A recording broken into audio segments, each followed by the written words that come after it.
On this episode of Star Trek Universe, if you can't face a threat that's insidious, put on your red visors and shame a friend who's hideous. We're talking, is there in truth no beauty, right after these words from non-corporeal insanity-inducing uggos?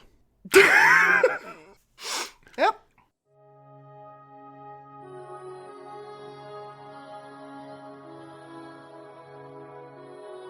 Welcome into Star Trek Universe. This is our classic watch/rewatch situation. I am David C. Robertson, he who hath seen all of this a million times. And I am Effie Opellers, she who hath watched it the once, because there has to be a discrepancy in how much effort we put into these recordings. Yeah, no, there's not a discrepancy. Like you write rhymes, and I just show the fuck up. I don't always write rhymes. No, okay, but that just sounded like it would cost more effort than a regular funny intro that doesn't quite rhyme. Sometimes I write wrongs, motherfucker. Very occasionally we do write wrongs on this podcast, but I'm not sure we have to today. Oh my gosh. All right, so Memory Alpha summary: a beautiful woman escorts an alien ambassador so hideously ugly that the sight of him can drive a human insane. Oh. Yeah, that's a concept. Also, I don't know why beautiful has to be emphasized in that synopsis. Because I get that you're not going to spoil with another adjective the sort of twist about her character, but still, for a synopsis, who cares that she's pretty? They're all actors. There weren't a lot of, hideously ugly people on screen generally. Well, I think as far as the Memory Alpha summary is concerned, they put up enough of a stink about it in the episode, how hot she was. That's fair. They're all falling over themselves to flirt at her. And I do mean at her. Oh, the dichotomy. She's beautiful, and the creature she's with is terribly ugly. Monstrosity. Oh. But from the minute the whole concept of that species is introduced, it's like, yeah, but they're beautiful on the inside, so what the fuck do we care? We know where that's going. I was surprised by the she's blind thing, where I'm like, this is clever. This could have worked. It's probably also ableist in a number of ways I haven't thought of yet, but I'm sure we'll get there. But I did enjoy this one. I was just general feelings about this one. I was happily surprised. I was not, we're past Spock's brain. Everything looks good again. Lord. But no, I liked a lot of lines, a lot of attention to detail, a lot of just funny moments and character moments and things that worked for me, where I was like, oh yeah, we're hitting some of the that's a nice opportunity to make a reference to that, or there is, on a more macro scale, absolutely the moment where I'm like, wait, what the fuck happened? But yeah, that kind of comes with the territory where I'm like, I'm not sure you made it entirely clear what the fuck happened in the plot. I feel like you just had to kill that character for some reason, but also we're not treating it like she killed him, but also it sounds like she killed him. Yeah. And we just never get back to that, because she has to save Spock, and I don't fucking know, man. Her motivations are a bit all over the place, but there's enough for me to like this just as a whimsical thing. There's a lot of, like I said, a lot of lines where I'm like, oh yeah, you delivered that well. That was decently written. I enjoy this. On the whole, yeah, there's some. I'm sure there was some messing with whatever was written in the first place. Yeah, I believe rewrites happen. This is a thing. This was a spec script. This was unsolicited. From you can just talk your way in back in the day. Kind of, but actually you could as well on Next Generation and DS9 and Voyager as well. That was cool. But yeah, so this was a person who was a fan of the show. Hell yeah. And one of the things I really like about the episode and the idea of the episode is sort of the Lovecraftian so horrific to human eyes Yeah. it drives him insane. It's sort of this cosmic horror. Like, what the fuck is this? I saw a truth I Yeah. shouldn't have seen. Oh no. Yeah. Um, Yeah. I'm annoyed at, like, I feel like they were trying to push this beauty versus, ugly versus eye of the beholder, because they got there. They got there by Yeah. the end where she's like, who Yeah, the but fuck then is to say what's beautiful and what's, it's just the messy ass dinner in between where you're like, Yeah. okay, we all think she's hot. Jesus, she's clearly not into this. What are we doing? There is Actually, that you bit know of it. what? It's so weird. It's so fucking weird that all of them are talking about how beautiful she is. The dude who fucking helped design the Enterprise can't live without her. Mm-hmm. I think she's making them all do it. I think that was supposed to be the implication because she's telepathic. Ah. She's telepathic. Even Kirk was like, and remember the whole bit at the end where Kirk grabs her and he's like, "Did you make Spock go behind the thing without his glasses? Yeah, did you make him forget? Right. Yeah. But that's fun. I think that is her projecting onto Kirk, and he's feeling those anger because she's feeling that anger towards herself and wondering, did I do that to Spock? Is this my fault?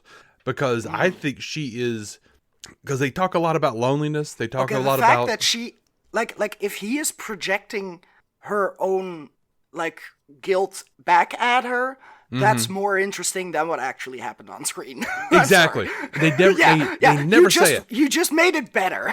I'm sorry. They never say it, but it doesn't make any sense any other way when you watch the episode with that True. in mind. A lot doesn't make it make sense. Yeah. Well, they point out that she's telepathic. They point out that she can put thoughts in people's minds and make people act certain ways. And she herself is lonely. She has been studying on Vulcan because she was born telepathic and she had to train to figure out how to get all this bullshit out of her head.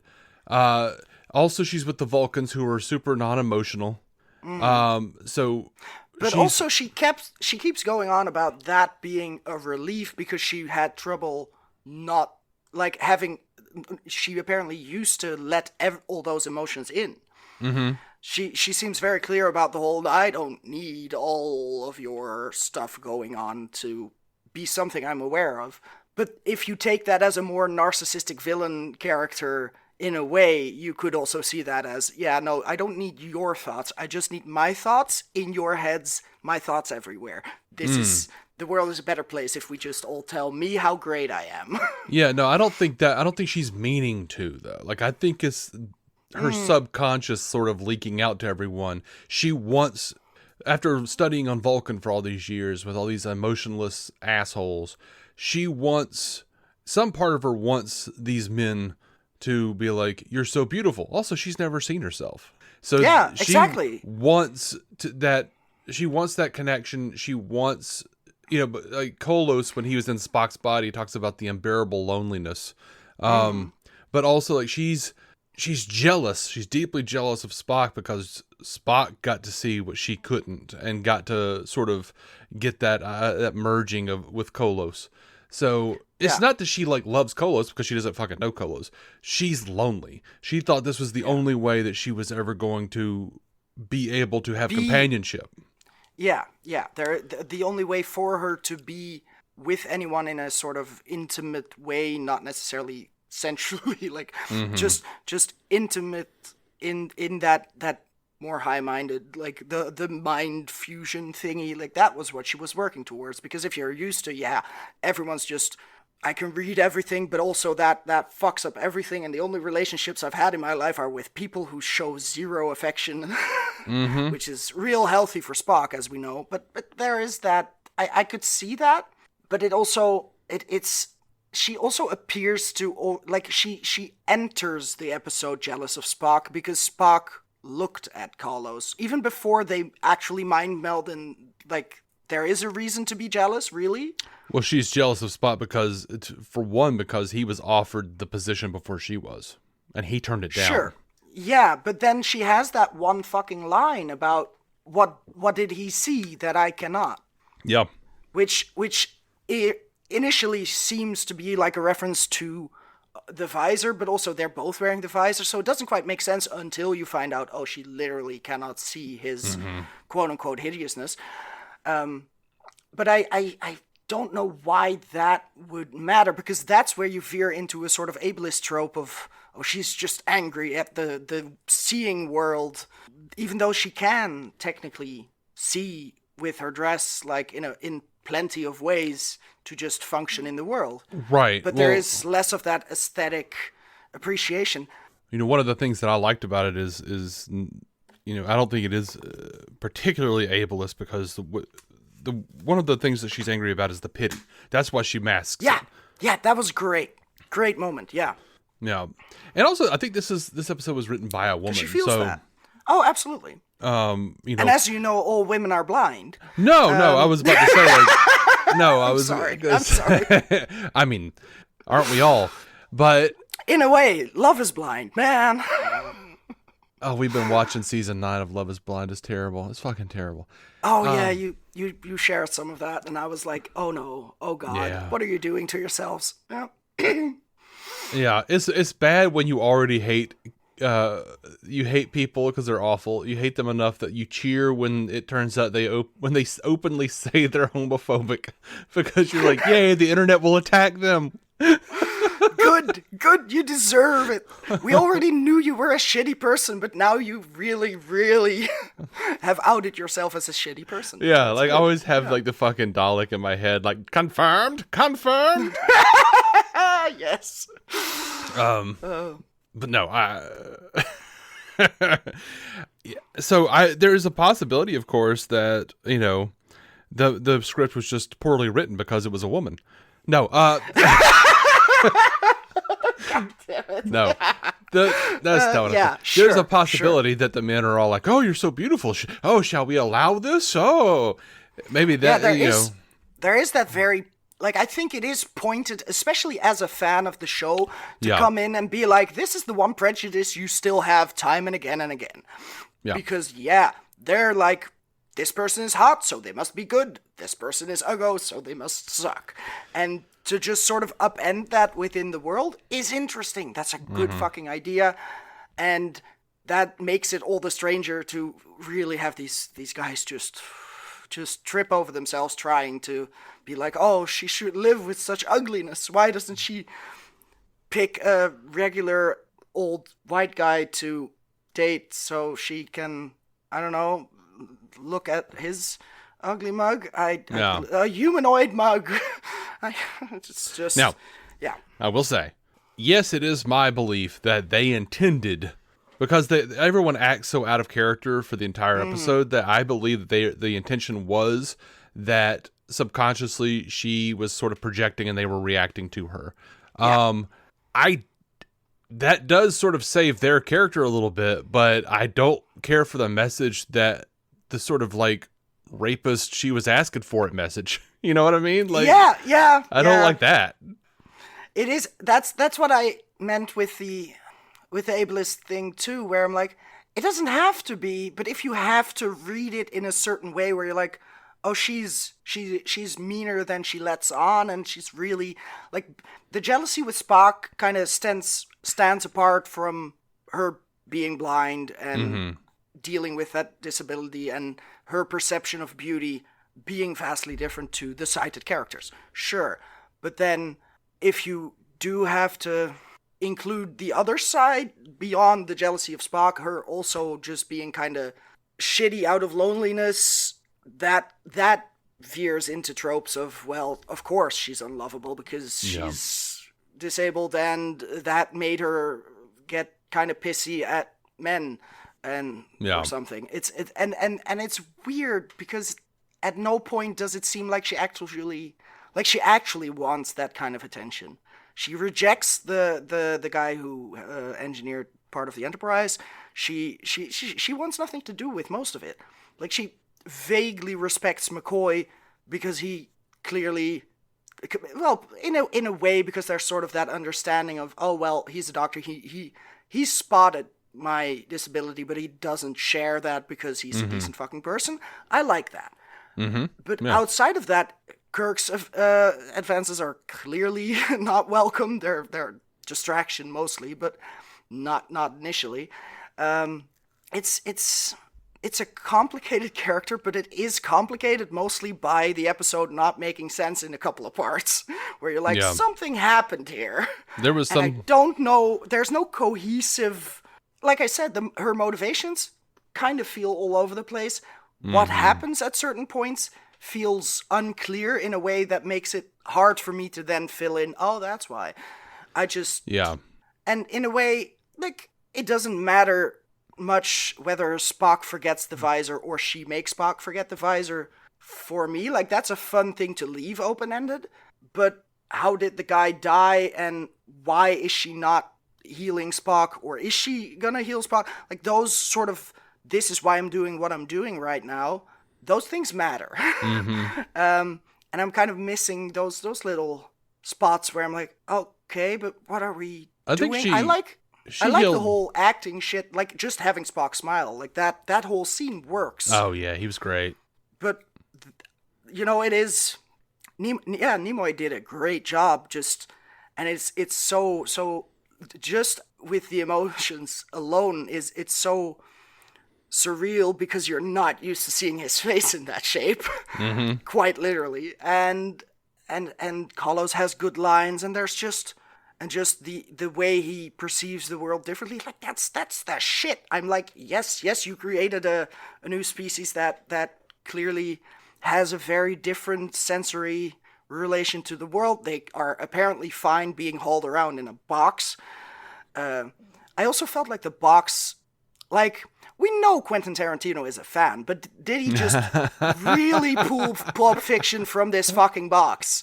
Because I'm just, like, it is the same trick, basically. It is, we're riding a box and it glows light. Yeah. That aside, I enjoyed just the, he saw this when he was younger. Definitely. But there's no question. I'm just not sure if they ever asked him directly. Regardless, there's so many things to like that make it very tempting to forgive all of the things that just make me go, huh? There's just a lot of those instances where I'm not sure what really happened or what was intended to be conferred to me. Like, what is this? What is the meaning? What is happening? Why are they doing this? Is just never quite clear, and it's not revealed in a way of like, oh, everyone's been acting weird and out of character because of her. Like, that helps in some cases, but it doesn't quite solve the entire puzzle for me. It doesn't, and part of me thinks there is definitely a part of me that likes that and prefers that. Where I'm like, oh man, I mean, well, here are these clues, and she's making them act this way. She's compromised herself. This is as far as we know, there's nothing in the script that says she's an alien of any sort. This is a human being who was born fucking telepathic. Which is already a leap to, well, apparently this is possible now. Good shit. Well, look.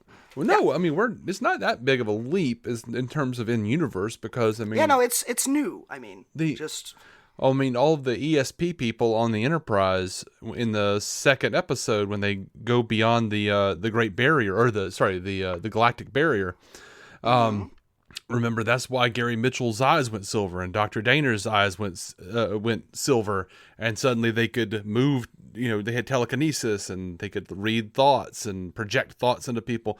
And Gary Mitchell became a god. I've clearly forgotten something from a couple years ago. This is the second episode where No Man Has Gone Before. Kirk's friend Gary Mitchell, like, they go through the Galactic Barrier. I remember that much. The name I've heard before too. I just don't have the face. I don't remember what else happens. It's just a dude with dark hair.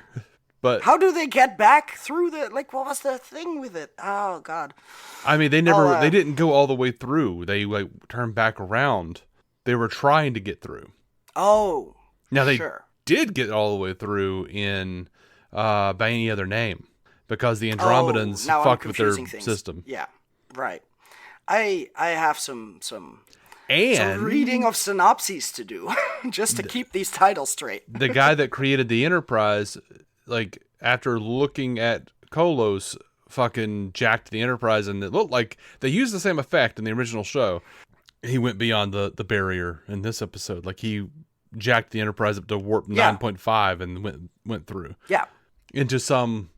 Where are we beyond the bounds of whatever? Yeah. The space between galactic spaces or whatever. It's how galaxies worked to sci-fi writers in the 60s. Yeah. Words, they're all, huge space things. Galaxy stuff. What's bigger than that?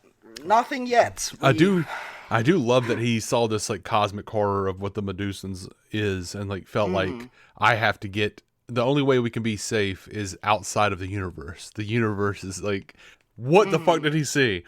Yeah. Yeah. No, that's like you mentioned. The Lovecraftian thing is very fun. It is that just the concept of the fuck must this look like? And that's in that fundament of the episode where I'm like, oh yes, this is doing stuff. This is being inventive in many ways. Just plot wise, there's some gaps. Yeah, absolutely.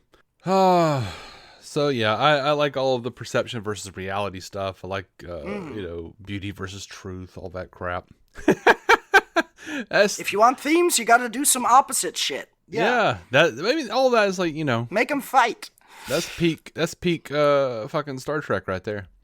And I love the comic book aspects of it. Like I like the telepathy. I like the like space between galaxies bullshit, like stuff that's not quite absolutely science fiction, like just a little beyond because you could have just introduced some other humanoid alien that happens to be telepathic, but for it to be humans and for there to be more possibilities and for essentially a lot of the powers of the Vulcans to be able to be taught to certain people, that's interesting.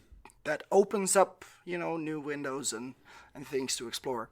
I also sort of wonder, like, maybe she is not her great loneliness. Maybe it's like, because she comes in with a chip on her shoulder because Spock was chosen before her and he turned it down.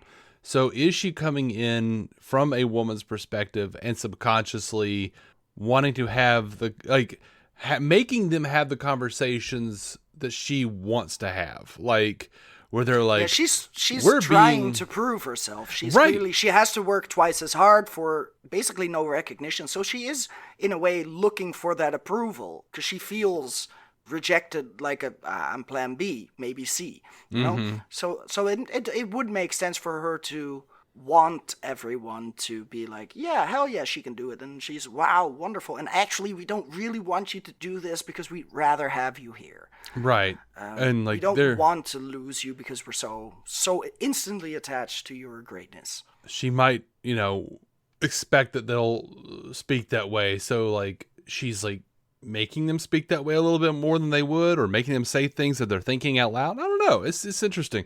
I like thinking about all that shit. That is fun. It doesn't quite click. And no, I it would doesn't. love it if it was intentional, where there was that sort of if it had been thought out and you could read it that way, it could have been one of those you'll never watch this the same way again type, and that's the fun thing, because that's in a way that's also what the blind twist is trying to also sort of go for, like, go back to the first scene now and see how you read it differently when she says, what did he see?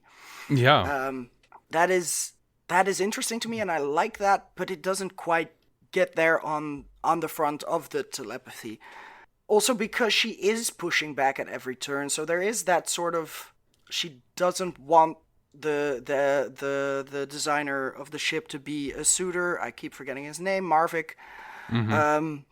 She doesn't want that attention. She rebuts the whole thing McCoy gives as a speech where he apparently, well, we don't know if he knows he's blind. She's blind there, I guess, because he is saying the thing about her looking upon ugliness for the rest of her life. But now I'm just sort of thinking aloud, because I'm still trying to puzzle it together, but it's not quite gonna fit. Yeah, I don't know. Just maybe it's just all me just trying to come up with not wanting to completely recoil at McCoy going, gentlemen, shall we allow it? Like, fuck you, dude. Like, what the fuck do you have to do with this? Fuck all. Yeah. But then she comes back with her own like little quip. So I mean, Yeah. she's holding her own, but it's also just so fucking weird. It's just the whole episode's weird. It's not one of my favorites. It's really not. Oh my god. Fair enough. Let's talk about Spock's medallion, the Idic. Yeah, that was there for 2 seconds. Right. The fuck did it mean? Well, it's one of the coolest things in Star Trek history. It's one of those things that fans have glommed onto. It's been reused. The Idic means infinite diversity, infinite combinations. It is one of the most progressive messages throughout the Star Trek canon. It is basically a thing that Gene Roddenberry created to sell. Of course, it is. Hey, people like Spock. Let's give him a pin, and ideally one we can mass produce.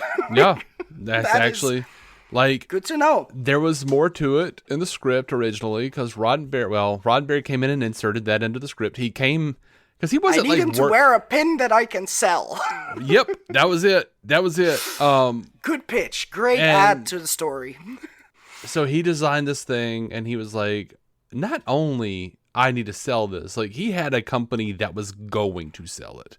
He owned the company that was going to sell it. He'd already done it. Yeah, okay. He just needed it to air. And he gets called in because Shatner and Nimoy are like fighting the director tooth and nail. And Roddenberry had to come in. They're like, dude, this is fucking sloppy. This is awful. We're not going to hawk this bullshit.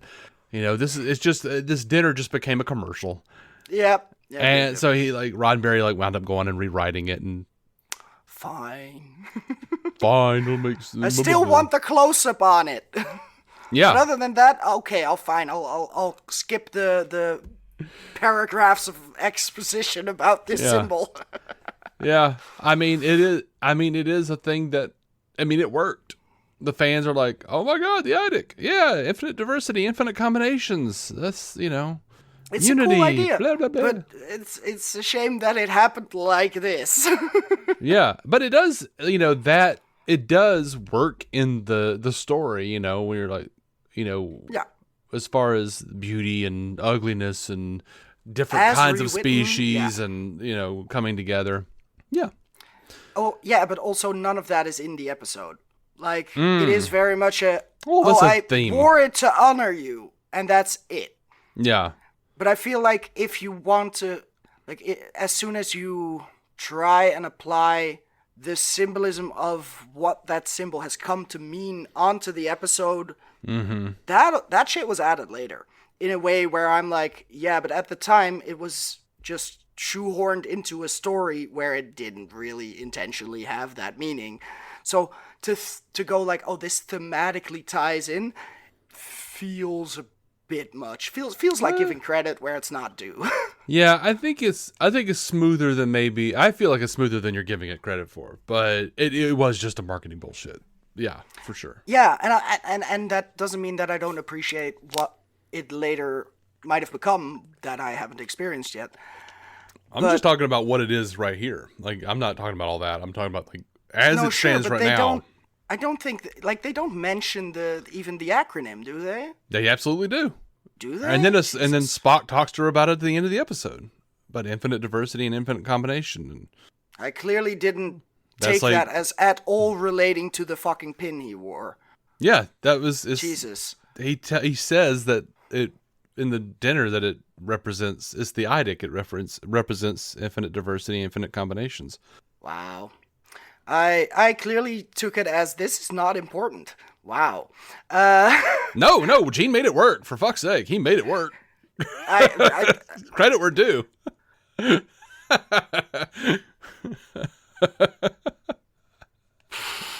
I seriously don't remember much beyond the thing where she's offended at it at first. I remember. Yeah. Is that when she's left and Spock is like, I really did mean it to, because this is what it means, or when Yeah. does this happen? Yeah, that's Yeah, then. it was like, but that happened before that, and then after she leaves, he's like, it was intended to honor her. Mm. Which is about as close as you're going to get to hearing Spock go, that bitch cray. I swear I didn't mean to upset her, as if I would ever intend to upset someone, because that would kind of be a weird, petty, emotional thing. But I don't know.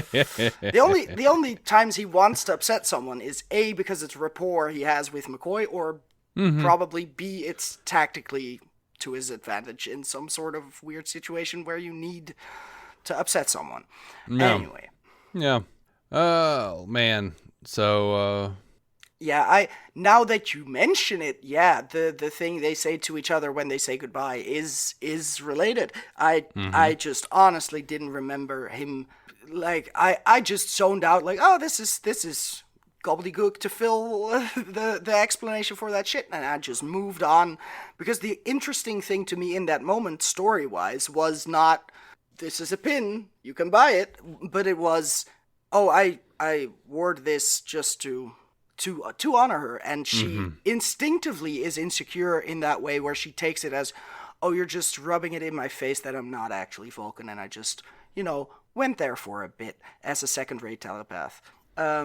Which to me said a lot more interesting stuff in that moment than yeah. that we came up with a shape really told me a lot about Vulcan culture. Yeah. But it was a nice moment at the end. I'll give them that. I just didn't recognize the repeat, the recall to that earlier scene. I just didn't even notice. Whoops. Yeah.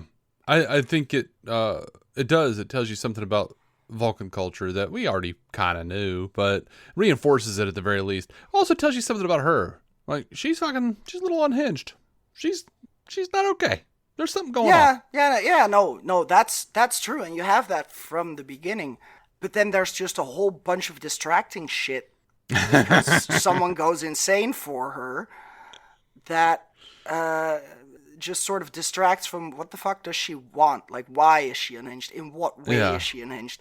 That doesn't really show back up until it's, are you sure you're even trying to help Spock? Yeah. Which, like you said, you could take it as Spock being, as Kirk being right about that or not, but also, it's not, it's just not really clear. It just feels a little wonky. Oh, everything in the episode feels wonky. Like, yeah, but at the same time, there is a lot of, I did also feel like in this episode and in the next one, they are sort of experimenting with a bit of different angles, different camera shit, where I'm like, oh, you're trying more stuff than just the sort of recipe you figured out by now. It's less formulaic in some ways, where I'm like, okay, we're doing things. We're sort of letting new people choose an angle for the bridge or for the corridors that isn't, the one we always use. That camera has been there forever. You have to dust it off before you sort of start shooting. And I appreciated that, as well as in the writing there being a lot of that stuff where I'm like, oh, I enjoy that. And that also feels like, oh, someone with a fresh perspective in a way. Even something as simple as transport being annoying for Kolos because, well, yeah, he's being hauled around in a fucking box. That turning into an opportunity to be like for Spock to joke about McCoy not finding the transporter so comfortable. That just worked. But it's something that ties in, like, yeah, that constantly happens. Glad you ticked the box. There's just little touches where I find it fun to see something happening that at least made it less stale than some of the worst things we've seen over the past couple episodes. Because there is more redeeming qualities overall that haven't been around for a couple of times that we talked about these episodes where I was just like, it was tough, and this one had something. It just also had something in a way that caught my attention and then only kept my attention because it didn't quite fit. Yeah. It has its hooks in me in a way where it might have weirdly worked less for me if it had just been good. Mm-hmm. I would have been more positive about it, but I wouldn't have thought about it for as long because it would just have made sense. Yeah. Well, which I'm not sure that's a compliment, but take it. They're trying to do this thing where because they have the bit where she's demanding what did Spock see when he looked at you, and she doesn't have the thing on, and you're like, oh, so she's fucking insane. She's crazy, and the worm is going to turn. The reveal will happen to Kirk and crew. That's fun. She's going to do something fucked up. But then it's just nope, the twist is she's blind. And you're like, oh, well then why is she fucking crazy? Basically, also, why is she talking to herself when she's not alone? Yeah. Was that a legit... Because it feels like a rhetorical question, except Carlos is right there and he can fucking answer her. Mm-hmm. What did he see? Well, pretty much what you think he saw. You have all of the measurements from your fucking dress. You know my shape, theoretically. You just don't know the hideous texture. I don't know. It's just my color. It's definitely the color of his skin that is so uggo to any human. But somehow other alien species have less of a problem with it. Yeah. This feels like it would be a very different episode if I took that too literally. Anyway, I am thankfully just rambling. Mm-hmm. So, but yeah, no, it's that's a fun redirect, but we sort of then have the shift of your attention to someone is thinking about murder, and you're immediately that was weird. It's that one fucking character that isn't a main cast member, because we're not having McCoy murder someone for fun this episode. That's just not a thing that's gonna happen. And then you have the sort of shift to, he's her admirer, he wants to be together. Also, feels like the way he acts, it feels like they had to have had a relationship for years now. The problem is, she does not act that way. She acts like, dude, get the fuck off my lawn with your flowers, which is just confusing in and of itself. It is, dude. And then, okay, he wants to murder Carlos. Fine. Guess what? He doesn't think to cover his fucking eyes, so instead of just stabbing into a box, he goes mad. Well, he can't stab. It's a non-corporeal being, so there's nothing to stab. They're non-corporeal, but also ugly? Yeah, they're hideous, but non-corporeal. The fuck? By the way, Why do you have to carry a non-corporeal being in a box? I don't know. If they're non-corporeal, they're not anywhere in that... they don't take... How does that work? They don't have a body. How do they take up space? I just figured they were a being that fit in a box in terms of size. Mm-hmm. But there's nothing to perceive if it's not a physical being. You can see them. There is something to look at, but it doesn't exist in matter like we are. It can go into matter, which it went into Spock. Clearly, yeah. It can merge. It's like just a fucking floating. This is one of those cases where I'm like, I was probably just turning on the subtitles during the first 2 seconds of the episode where they said, well, they're a type of alien that has non-corporeal, and I just missed those 2 words. And I was like, oh, they have beautiful thoughts, but they're hideous to look at. Great, I got the gist. And I missed out on the fact that they're non-corporeal. Yeah. This makes it so much more confusing. Okay, they're not matter, but also they're not a gaseous fucking cloud. They're just fucking, at that point, what are you? Nothingness. This is a very difficult... Also, silicon life forms used to be new. What? Hold on. I don't know why, at this juncture, this is so confusing for you. Because Star Trek has had non-corporeal energy beings floating the fuck around that we can clearly see that aren't in bodies. Yeah, but why would they be in a box then? Just because no one can look at you in a box? Yeah. Just have everyone wear visors. The box is there for everyone's protection, and it's not it's not economical to have everybody wearing those fucking visors. Also, what if somebody, like a crewman, is walking around, fucking falls, the visors fall, they took everybody off of those decks just in case, even though the motherfucker was in a box. That's how, like, scary this thing is. Like he has to have some semblance of control over where his fucking non-body appears. I think I am taking it too literally where I'm like, okay, what the fuck is a non-corporeal entity at some point? I'm just like, if he's fucking God, like, no, what are we doing? God. Nobody said God.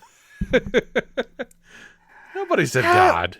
He could be up on a cloud, and like apparently we could see it. So yeah, that in that sense, it's not God. We cannot perceive. Yeah, fair enough. Okay. I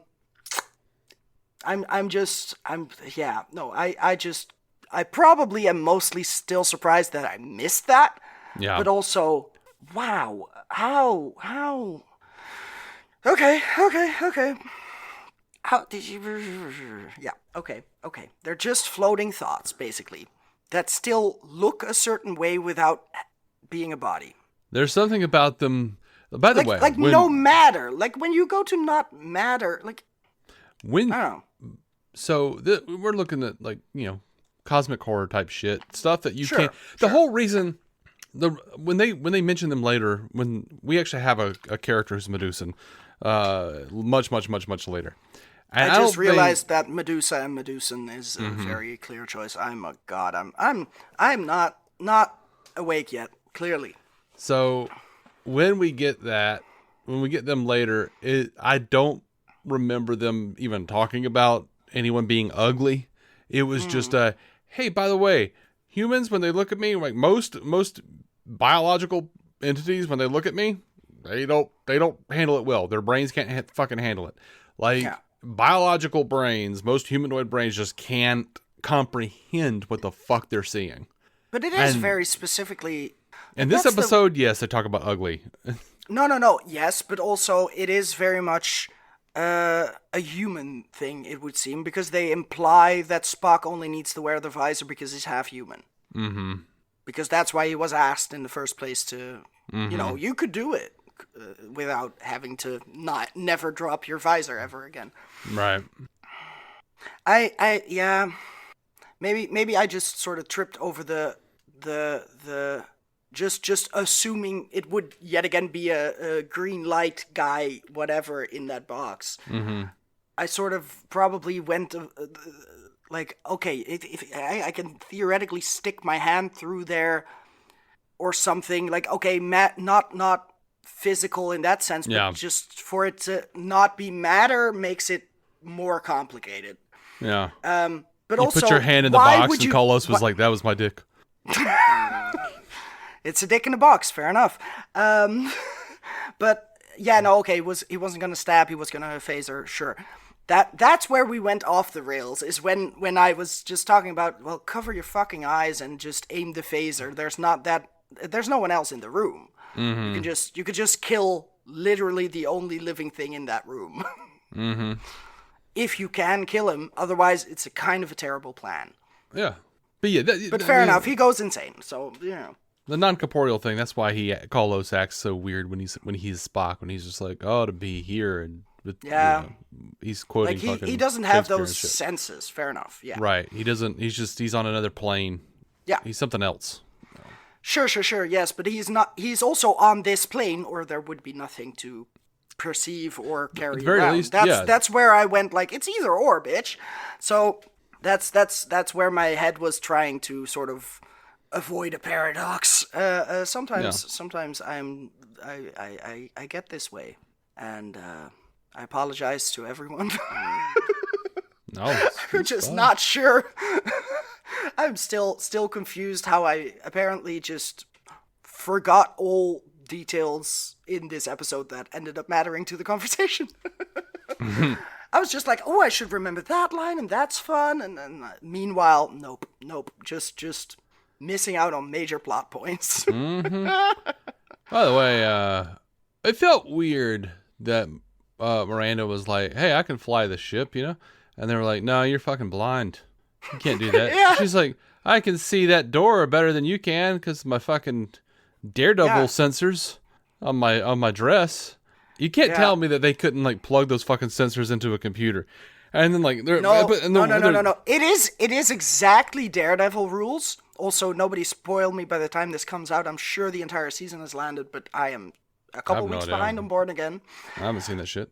The point being, it is Daredevil rules because yes, she can sense the big ass monitor that looks out into space, but she has Right. no idea what's on it. It's Daredevil Right. looking at a TV. Yeah, She has no idea where she is. But if you can't tell me they can't like plug those fucking sensors into the Enterprise computer. Now, is that a lot of extra manpower? Probably. But you know the way they built it up, like, well, Spock knows how to pilot the ship.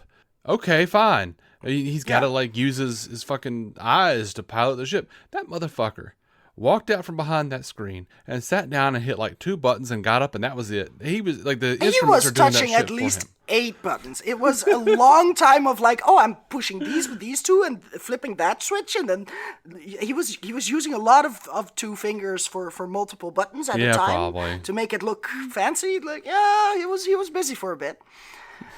Also, I can push a bunch of buttons, but if I don't know what they do, that ship's gonna fly That's straight fair. into an asteroid. That part, Especially if I can't see if there's an asteroid right in front of me. Like those sensors could, but at the same time they're of no use because if you like have the sensors attached to the ship, they're in that sort of wooey space where only the Kalos can really understand where the fuck they're even at. Well, see, so now you're what doing use it. is perceiving. I like it. Yeah. It's yeah. Really they should have just said sorry, no women in the steering behind the steering wheel. Right. We haven't evolved beyond that prejudice either. Sorry I didn't mention that before. It's ugliness and women driving. We're trying to evolve here. We're so sorry. And Yeah. then move on. But what of the woman at the helm? What of the woman in the cage? I mean, on wait, it was on Pike's ship. Remember? Yeah, well. That's so long ago, and Pike was probably a really progressive Christian. Like he was scared of hell, but he did believe women could drive. It's Yeah. just one of those things. Well, you know, if you in the actual cage, he goes, I never get used. I'm not used to women being on the bridge. Ah. He had to complain about it. Yeah. Yeah, well, you got to complain about it. Yeah. Otherwise, the mostly male crew won't respect your leadership. I know, buddy. I don't like it either. Yeah. If only they didn't wear pants, that would make our show so much more viable. I put in a complaint to the Space Command. In 10 years, they'll all be wearing skirts again. Don't worry about it. I'm telling you, buddy boy. That's so fucking stupid. Yeah, it is. This entire episode has a lot of stupid in it, but I feel like that's okay. I feel like we've earned one. You know, after all these tremendously serious podcasts we've done, Yeah. I feel like this one can be silly. Yeah, sure. Let us know. You have a preference? Is this too silly? Alrighty. Probably. All right, let's get into some trivia, I guess. Written by Jean Lisette Erost. I guess that's how you say that name. I don't know. By the way, she was a reference librarian at UCLA. She would go on to contribute the script for all of our yesterdays later in the season. She explains it was almost by chance that she found herself pitching for Star Trek. She said, I met someone at a party whose brother I had known and who was in the screenwriting business. And he said, oh, you should get in touch with my agent. And so I did that.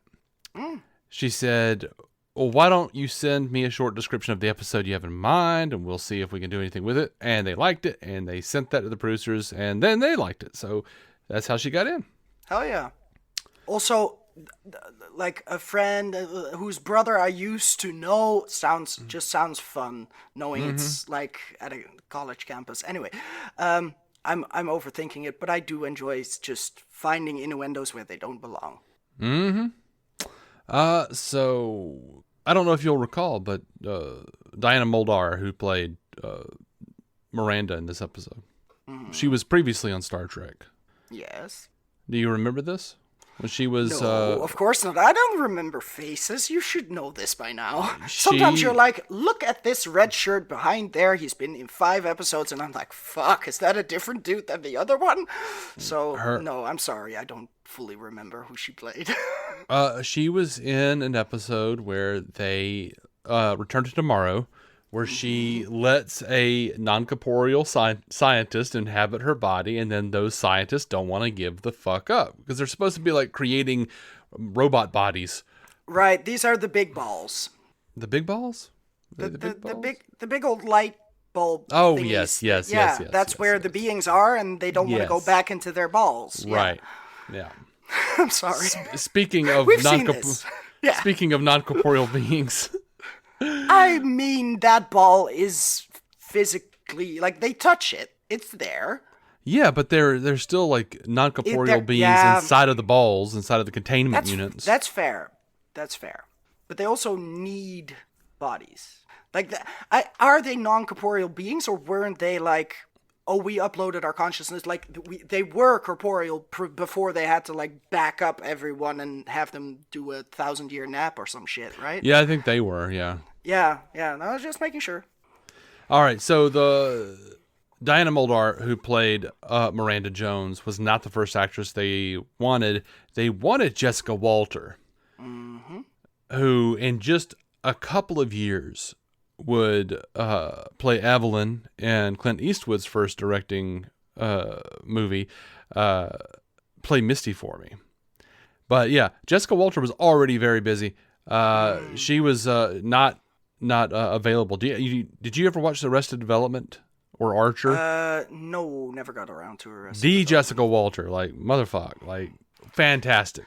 I will open a Wikipedia page right now. I am clearly supposed to know who the fuck this is. Yeah. Lordy. Oh, she's great. She's got great comedic timing. She's passed away now, but she has this great bit where in Arrested. Well, the first 3 seasons of Arrested Development are so great anyway. But she has this great bit where she's like, "I love all of my children the same," and then it cuts to her drinking a martini and going, "I never cared for Job." Delightful. Yeah, that's fair. I think like the first episode of that show, they're on like a boat and they're trying to like, I can't remember what they're supposed to be doing, but they own this big company and there's a ship full of gay people who are protesting them. As she like marches up to Jason Bateman and goes, "Look, Michael, look what the homosexuals have done to me." Something I've definitely wanted to say to my mom on numerous occasions. No, it's a good quote. It's just a very good, reusable quote. Yeah, that's quite the filmography. Jesus, it's also quite a lot of stuff I have never seen or heard of. Yeah. Though I have apparently heard her voice Granny Goodness and also Athena in Justice League Action. Jesus, I don't even remember that, but sure. Yeah. I'm sure that Athena had a lot to do in that episode that featured the Greek pantheon, I guess. Yeah. There was something, and I don't know. Apparently, she's very, very difficult to work with. I don't know. Like, there was, like, right before, I think, like, their final season, their final Netflix season of Arrested came out, she, like, went out on, like, this whole, like, media thing talking about how Jeffrey Tambor was hateful to her and was, like, abusive, and then wound up kind of getting him canceled. And then everyone was mad at all the dudes from Arrested Development because they were, like, sticking up for him. But then, like, after she passed away, it was, like, kind of low-key. Everyone was like, she was the problem the entire time. And it just became on like every fucking set, bitch. Yeah. Like, everybody who worked with her was just like, it was her. Yeah, that happens too. Nothing but good about the dead, but also this bitch. Like, now we can speak freely, right? But she was brilliant. Like, whatever her issues were. That tends to be the thing when someone sucks on set. They kind of have to be really good at their job to keep getting jobs. Yeah. For all I know, Jeffrey Tambor is an asshole too. I don't know. Oh, But, quite possibly. I don't know either of them. I haven't met them personally. I have yeah. zero stake in this fight. It's fine. All right. So yeah. But yeah, she was the original person intended, and they wound up. Ooh, got a hit of myself. My voice coming through. That's always weird. Let's see. So when she was not available, Ralph Sinesky, the director, recommended Diana Muldaur for the role since they had worked together previously in Return to Tomorrow. Mm-hmm. And according to Sinesky, there was a policy against the reuse of guest stars in different roles, and that is, a claim that's absolutely refuted by the large number of actors who did totally come back and return to the series in multiple roles. We don't want them to return to a different role unless we really like them. Yeah. But anyway, they solved the problem by having her wear a black wig, and Exactly, entirely unrecognizable to people like me. You would say like, oh, some people didn't watch it in color. Oh, it wasn't exactly 4K back in the day on your big old TV. No. It was people like me who were face blind enough to be like, this is a different person. They have a different hair color. Yeah. That's how it worked, even in 4K. Like, no one cares.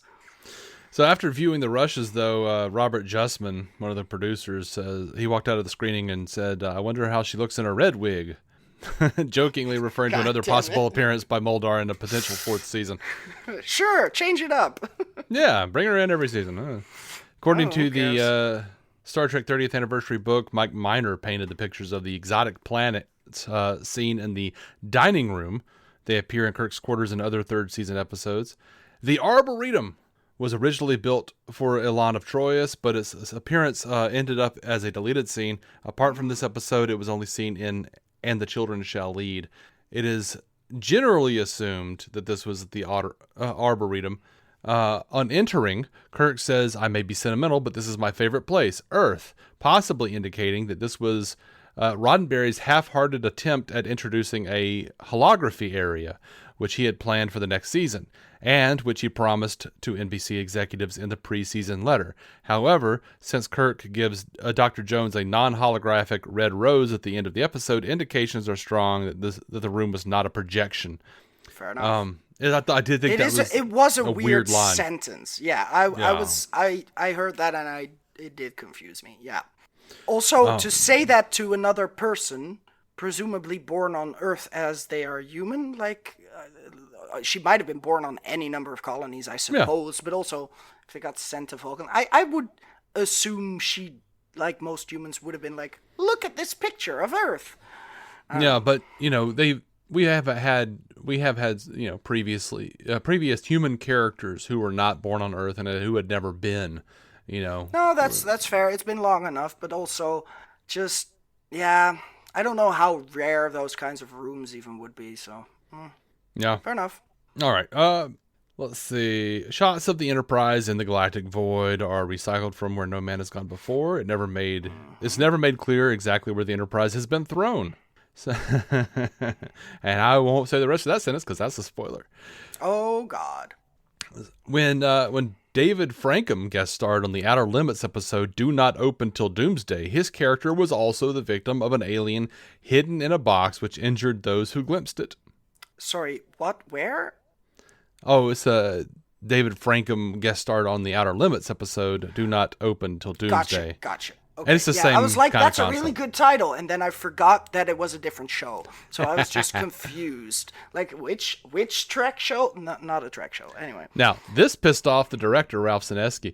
The vibrant animated effects used to represent the form of the Medusan and the momentary insert shots of the receptacle during the dinner scene, for example, were added in post-production without the director's knowledge or approval, and he was pissed about it. Wait. Which effects?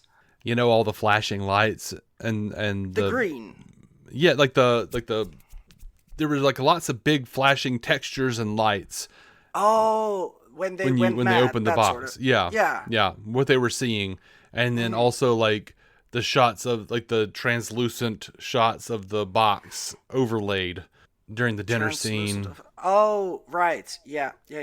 All of that was added post production, and Sinesky was like, Yeah, you're dude. treating the audience like idiots. What we didn't need that shit. I hate those jump cuts. Fuck you. Yeah, some of them were a bit much, but some Yeah. of them were very fun. Like I did like a lot of the quick intercuts with her face looking weird and shit. And, Mm-hmm. like some of those flourishes were neat. I'm sure some of them would have worked just fine without it.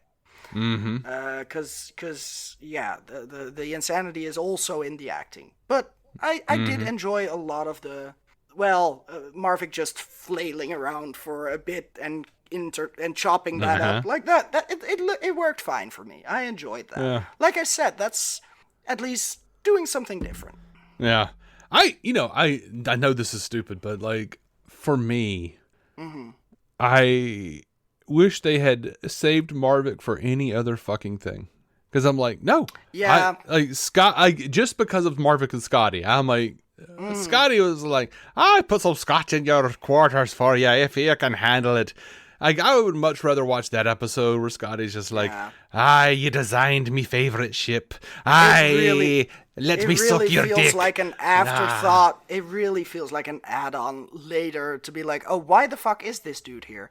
I guess he had something to do with the ship. Sure. And he designed it. And like Yeah. I've seen people over the years like, why did that guy fucking know how to do that? I'm like, he designed the ship. Yeah, like what the that's probably it too, where it's just like, oh, how does he know how to steer this shit? He knows how engines work. Good enough. That's now he has a purpose to be there. Like that's And why it all Scotty. works. Yeah, but I get that it is sort of a shame to be like, no, this is the guy, and we have him for half an episode. Yeah, yeah, Yeah, no, and he's I crazy get the that. entire time. Yeah, Well, crazy in love for the first half of yeah. this half. Yeah, Well, I mean, that's enough. That's fucking enough that he's contemplating murder. And Scott's like, hey, can you come hang out with me because I need a friend? And he's like, some other time, motherfucker, I gotta go kill a motherfucker. Like, I mean, it is kind of an extreme thing to be like, I don't want you to take this job abroad, darling, and then murder their boss to make sure she stays home with you. Yeah. That's crazy. Fair enough. That's a little- that's a bit much. but I don't know if that's what she needs and that's what she's projecting she wants him to do. I don't know what the fuck's happening in this episode. None of us do at this point. God damn it. There are several references to Shakespeare in the episode. Miranda was the name of Prospero's virginal daughter in The Tempest. Spock and Kolos and Miranda also referenced the play when Kolos sees Miranda for the first time through humanoid eyes. Oh, brave new world that has such creatures in it. To which Miranda answers, "'Tis new to thee." And Spock Kolos says such creatures, which is a common misquotation. The play's line is actually such people. The creatures thing also kind of works for a setting that is full of non-people in the strictest sense of the word creatures. Like, I don't know. It's Yeah. it's both a common misquotation and also entirely fine in the context because Yeah, I don't know. Yeah, but fair enough. right. That may have just been the Medusan translation. That too. That too. English is weird, my man. Star Trek fans will get this, but you've never truly read Shakespeare until you've read him in the original Medusan. I appreciate the sentiment, even if I don't yet know where it's from. Klingon says it in one of the movies. You've never read Shakespeare until you've read him in the original Klingon. Which, if you look back at like drawings and stuff of Shakespeare, he does look like a Klingon. I like that. Fun. I kind of like that idea that possibly. Yeah, but also it can just be a Klingon having a little too much of whatever Chekhov was sniffing. Like, Yeah. Oh, yeah. we invented everything. Yeah. Also, there's apparently one author that made it off the planet. That's a sad indictment of our, canon as mankind. But that aside. All right. What am I doing? Where am I looking? I don't know. Oh, Trivia. the episode title is by the 17th century English poet and clergyman George Herbert from his poem Jordan the First, I guess. Line 2, he says that fictions are only, and God, I can't read, who says that fictions only in false hair become a verse. Is there in truth no beauty? I can't read right now. I can't read this. Yeah. Apparently, it happens. Jesus Christ. What the fuck is wrong with me? This was an unsolicited script which Robert H. Justman read and recommended. In the third season blooper reel, Diana Muldaur blows one of her last lines by saying, "We've come to the end of an eventful trip." To which Shatner ad-libs, "I don't know what you've been taking." That's a decent ad lib. I get that they couldn't use it. Yeah. Oh, shoot. And let's see. This was weird. The remastered version of the episode replaced the Medusan homeworld effect with a newly designed Medusan vessel. It strongly resembles one of the early sketches that art director Matt Jeffries drew of the USS Enterprise as reproduced in the making of Star Trek. I thought that was an odd choice. I really did think that was weird. Okay. I don't remember what they mention where they are getting off, like if that's something to do with it. But yeah, I never saw a homeworld. I just had the version of, hey, they're beaming into another ship. Yeah. Well, in the original episode, they just, it's a stock shot of the Enterprise flying away from a differently colored looking Earth type of thing. Like, yeah, sure. Just. I can imagine it. It's just. Yeah. Didn't realize there was that discrepancy. And this episode included a rare glimpse of the seldom seen left side of the bridge opposite the turbo lift. I really liked a lot of the camera work in this episode. Yeah, same. It stood out to me, and it was good, and it was fun, and I am a fan. Mm-hmm. We got a little feedback from Sterling Gray. He says, "Hey folks, a ho-hum episode for me. I feel like I'm starting to see the effects of the reduction in the show's budget." Absolutely. Let's introduce. Look, this is why this spec script was chosen anyway, because it was like, okay, it's kind of a fun. It's kind of a fun idea, but also the whole thing takes place in the Enterprise. Yeah. Let's introduce a new species so alien that merely looking at it will render a man mad. Then it's just a box with a strobe light in it. Yeah, dude. Yeah. That's the brilliant part. That's why Pulp Fiction was also pretty cheap. Like this is how we keep. That's the trick. You don't show the shit. Yeah. Armin Shimmerman as the Betazoid gift box would have been a better prop. You'll find out about that, Effie. I'll be patient, I guess. To be fair, how do you portray a being with shapeless form on TV in 1968? Don't worry, Effie. Spoilers, you will see a Medusan again in about 400 years when you get to Prodigy. I'm eager to rewatch. That was a title. Jesus, There's a lot of shows. There are, yeah. I'm eager to rewatch Prodigy now having this context. Wow, I didn't clock that Dr. Jones was blind. I will assume that Geordi chose the visor over having to wear a jewel-encrusted nightgown. I like, there's a blind character in TNG. I like Diana Muldaur in both episodes that she's in. I didn't really like her in TNG as a racist Dr. McCoy. But she's a great actress. Her character here and in Return to Tomorrow each had some depth to it and were entertaining. Still, another woman without any pants. It's not like we got a lot of leg, did we? Yeah. No. She was wearing a giant gown with a lot of sparkles. Yeah. She was very covered. I would have remembered if it was, no pants and legs, but no. He says there were some weird camera angles in the episode. I liked them. The POV fight scene with Spock on the bridge for one, and the scene on the bridge when the Enterprise was flying out of the galaxy, and it seemed like someone just left a camera at the back of the bridge behind Diana Muldaur and hit record. And they used background microphones or something. I liked it, but it seemed out of place. Not sure if it was supposed to be represent Kolos watching the mayhem unfold. Okay, the Enterprise. I took those weird POV fight shots as this is a person going fucking insane. Yeah, that's what it was. Yeah. Yeah, I wouldn't take that as Kolos is watching. I would take that as what the fuck is going on. This is very disorienting. I'm confused. Mm-hmm. That's why I'm using my Vulcan strength against my crewman. It's.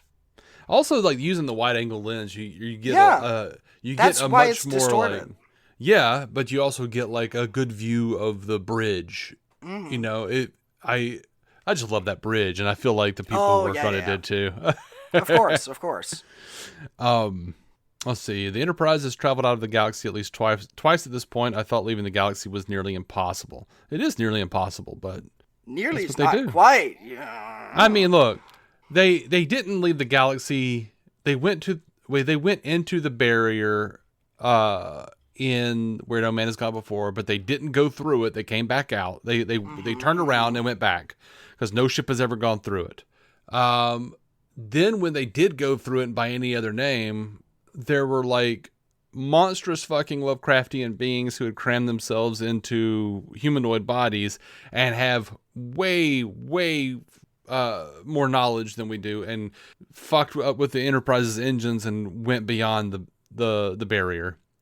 And now there's this time where the guy that designed the Enterprise goes insane and figures out how to get us in a weird in-between place. So, I mean, like, it's not like, I don't know. It's gone chronologically. Right. It's gone chronologically. So, like, and I know that there's a reference in Star Trek V where there's a barrier and they're talking about no ship has ever gone through it, but they're not talking about the galactic barrier. They're talking about the barrier at the center of the galaxy. There's barrier at the center? Yeah. What's beyond the barrier? It's the center. The other half? Yeah, well, I guess you'll have to find out. Okay, fine. I'll be patient. God damn it. I should be a good girl and zone out while you read feedback that references a lot of stuff that I haven't seen. Look. So canonically, there are two barriers. There is the galactic barrier that's on the outside of the galaxy. That is the galactic barrier. Then there's the Great Barrier, which is in the center of the galaxy, and no ship has gone through that except for in Star Trek V when they totally fucking did just then. Of course. And then also a Klingon ship did as well. So I guess it's not that hard. I mean, you just have to be stupid enough to try it, apparently. Yeah. This barrier is also just warp it all the way up to 10 and you'll get through. Like, yeah. Yeah. Just keep going. Stupid, but you can do it. Like, Yeah. Anyway. Let's see. I feel like Nimoy was sick while filming this episode. He sounds congested and needs a lozenge. I don't know, man. I didn't pay that close attention to his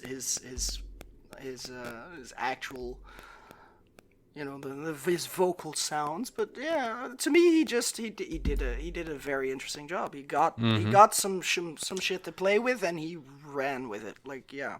And okay, so Sterling brings up an interesting point, and it's a thing that I'd meant to bring up in the episode. He says, "Why did Spock wear the red visor at the end of the episode?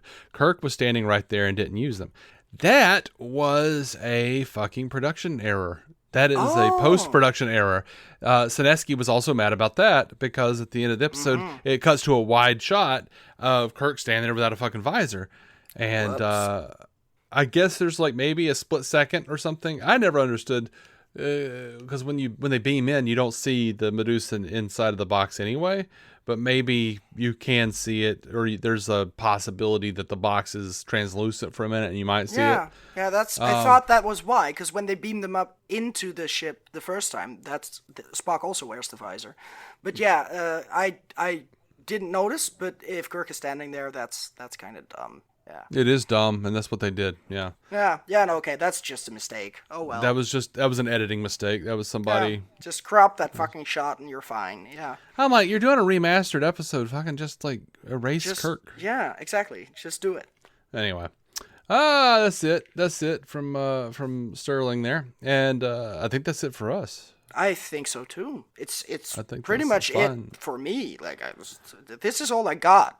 This is the weirdness we can actually broadcast. And everything you're not hearing is much, much worse and much, much less appropriate for, airtime. Right. Yeah.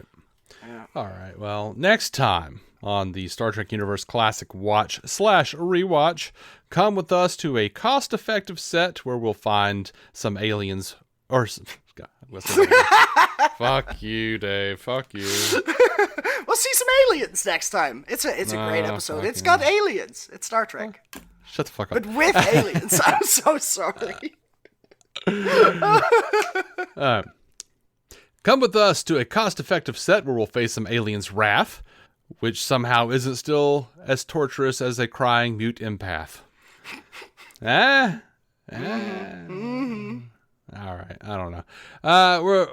We're talking all about the gesticulating Jim and her Timo Talosian alien captors, the Vians, in episode 308, The Empath.